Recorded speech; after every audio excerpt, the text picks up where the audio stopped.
आज हम बात करेंगे नौकरशाही में भर्तियों की एक ऐसी व्यवस्था की जिसका इस्तेमाल आज़ाद भारत के टाइम से किया जा रहा है। आज के समय में प्रशासनिक पदों पर भर्तियों की इस व्यवस्था के आसपास राजनीति गर्म है। आपको बताएंगे लेटरल एंट्री के बारे में। लेटरल एंट्री का मतलब है किसी विशेष भूमिका या पद के लिए बाहरी विशेषज्ञों की नियुक्ति करना, जो traditional administrative services IAS IPS के अधिकारियों के बजाय अन्य क्षेत्रों से आते हैं। ये विशेषज्ञ प्राइवेट सेक्टर, एजुकेशनल इंस्टीट्यूशंस या अन्य सरकारी विभागों से हो सकते हैं और इन्हें स्पेसिफिक स्किल्स या एक्सपीरियंस के आधार पर नियुक्त किया जाता है। लेटरल एंट्री का ये विचार नया नहीं है। भारत में इसकी शुरुआत जवाहरलाल नेहरू के शासनकाल में हुई थी। नेहरू सरकार ने नौकरशाही में विशेषज्ञता की आवश्यकता को देखते हुए इस विचार को अपनाया। समय के साथ कुछ विशेषज्ञों को विभिन्न मंत्रालयों और सरकारी निकायों में तैनात किया गया। हालांकि यह प्रक्रिया सीमित और विशेष परिस्थितियों में ही अपनाई गई। दरअसल 1947 में जब भारत आज़ाद हुआ तो देश के पहले प्रधानमंत्री जवाहरलाल नेहरू और उनकी टीम के सामने सबसे बड़ी चुनौती थी कि किस तरह नए देश का बुनियादी ढांचा खड़ा किया जाए। इसके लिए ज़रूरी थी नौकरशाहों की भर्ती। उस समय तक भारत में UPSC यानी संघ लोक सेवा आयोग की व्यवस्था ही नहीं थी।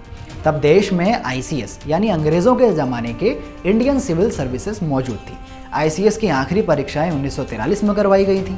1947 में बंटवारे के दौरान मौजूदा चुने गए ICS अधिकारियों ने बड़ी संख्या में पाकिस्तान जाने का फैसला किया था। ऐसे में खाली प्रशासनिक पदों को फौरन भरने के लिए इतनी जल्दी कोई एग्ज़ाम कंडक्ट करवाना पॉसिबल नहीं था। यही वजह थी कि नेहरू सरकार ने धड़ल्ले से भर्तियां शुरू कर दी। इस दौरान कई लोगों को सेना, ऑल इंडिया रेडियो और वकालत के पेशे से भारतीय विदेश सेवा के लिए चुना गया था। लेटरल एंट्री के जरिए चुने गए लोगों में सबसे पहला नाम आता है PRS मणि। अपने रेडियो के करियर के दौरान वो जवाहरलाल नेहरू के संपर्क में आए और जब 1946 में नेहरू ने मलाया का दौरा किया तो फ्री प्रेस जर्नल के रिपोर्टर के तौर पर उनके साथ उस दौरे पर गए। इसके बाद मणि की पहली पोस्टिंग इंडोनेशिया की राजधानी जकार्ता में भारतीय दूतावास पर की गई थी। यह पहली बार था जब एक पत्रकार को नौकरशाही पद दिया गया।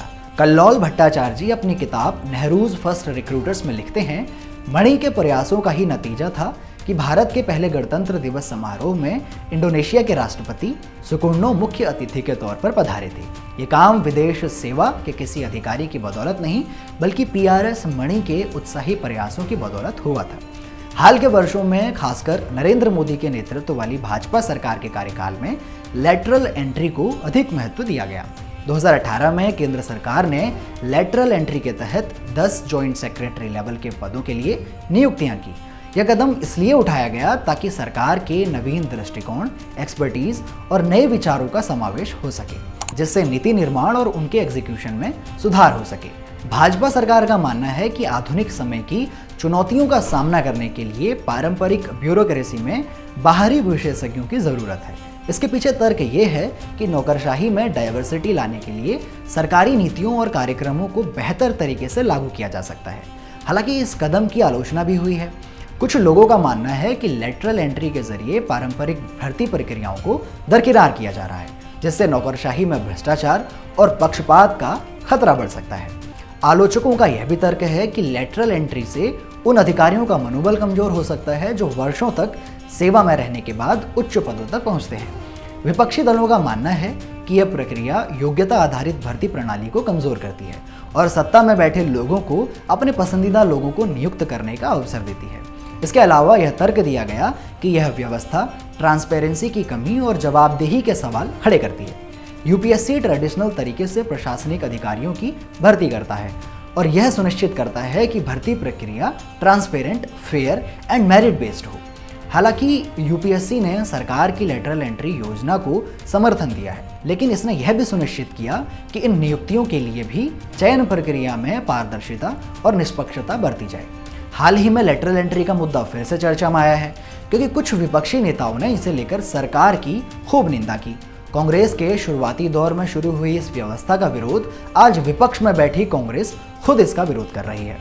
कांग्रेस नेता राहुल गांधी ने इसे लेकर एक्स पर पोस्ट किया और लिखा, नरेंद्र मोदी संघ लोक सेवा आयोग की जगह राष्ट्रीय स्वयंसेवक संघ के जरिए लोक सेवकों की भर्ती कर संविधान पर हमला कर रहे हैं। केंद्र सरकार के विभिन्न मंत्रालयों में महत्वपूर्ण पदों पर लेटरल एंट्री के जरिए भर्ती कर खुलेआम SC, ST और OBC वर्ग का आरक्षण छीना जा रहा है। मैंने हमेशा कहा है कि टॉप ब्यूरोक्रेसी समेत देश के सभी शीर्ष पदों पर वंचितों का प्रतिनिधित्व नहीं है। उसे सुधारने के बजाय लेटरल एंट्री द्वारा उन्हें शीर्ष पदों से और दूर किया जा रहा है।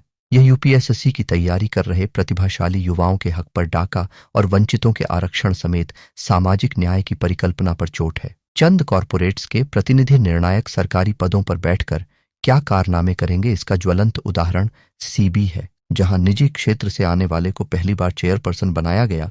देश भर के विपक्ष से मिल रहे विरोध के बाद मोदी सरकार को मजबूरन इस योजना को वापस लेना पड़ा।